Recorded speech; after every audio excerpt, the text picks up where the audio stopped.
Yo, mambo ni vipi? Mambo ni gani? Boy presenter Savage ID, ni presenter wako wa Kibaha TV, na pembeni yangu hapa nipo na mmoja wa washiriki katika Eid Charity. Tutapiga naye story 2-3 kuelekea tukio hilo ambalo linaenda kufanyika siku ya tarehe 14, siku ya wapendanao. Brother, mambo vipi?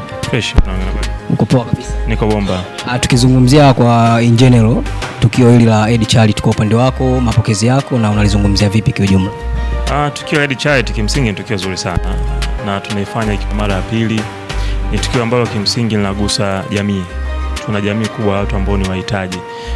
Na sisi wadau wa Eid Charity tunaona ni faraja sana kama tukipata nafasi ya kwenda kushiriki na wenzetu wenye mahitaji, kufurahi na wao. Unajua ukimpelekea mtu furaha, furaha inunuliwi bwana.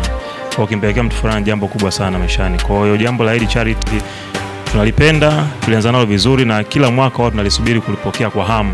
Na hata mwaka huu pia tumejiandaa kulipokea vizuri sana.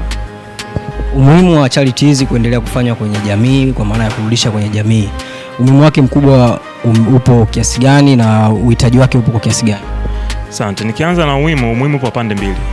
Kwanza ni pande yule ambaye tunaenda kumuona mwenye mahitaji maalum, tunampelekea faraja. Kuna vitu tunampelekea vinamsaidia, vinampunguzia ugumu wa maisha. Lakini umuhimu kwa huyu anayetoa sasa, anapeleka kwa jamii, anaongeza mahusiano yake yeye na Mwenyezi Mungu, kwa sababu hakuna sadaka nzuri kama ile ya kusaidia wenye wahitaji. Maandiko matakatifu yanatuambia. Kwa yule anayetoa, anayeshiriki kwenye Eid Charity ama charity yote ile ya kurejesha kwa jamii, anaongeza uhusiano wake yeye na Mwenyezi Mungu wake, ili Mungu aweze kumfungulia milango ya baraka na heri kwenye shughuli zake za kila siku. Wakati yule ambaye unaenda kumsaidia naye anufaika, kwa sababu unampunguzia adha na tabu za maisha, anajiona pia yeye ni miongoni mwa jamii pendwa na anaweza kaishi maisha mazuri. Na mahitaji yake ni mengi, kwa sababu vituo vya kulea watoto yatima ama wenye uhitaji viko vingi, sio hapa tu kwetu, hata nje. Wingi wa vituo hivyo na wingi wa watu waliopo huko unaonyesha bado kuna uhitaji wa kuendelea kwa kwenye huduma hii. Neno moja kwa watu ambao wanakuangalia au jamii kwa ujumla, kwamba unatamani nini kiongezeke au nini kifanyike ili haya matukio ya charity yaendelee kufanyika sehemu tofauti tofauti? Okay, jambo la kushauri tuseme, tuna marafiki zetu wanafanya kazi na marafiki zao, wana taasisi mbalimbali, kama ambavyo taasisi zingine zinawezekeka utaratibu wa kila baada ya muda kwenda kuenjoy, kupata refreshment, kurefresh.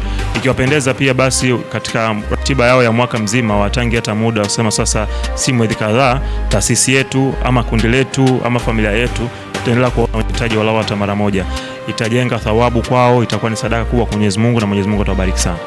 Asante kwa time yako. Mimi naitwa Savage ID, ni presenter wako wa Kibaha TV. Tunasemaje? Tunachokipata tujitahidi kurudisha kwenye jamii. Pia Kibaha TV tutakuwepo kwenye tukio hilo, tukikurudishia matukio yote. Usipange kukosa. Yote atakuwa YouTube channel yetu ya Kibaha TV online. Eid Charity, charity begin at home.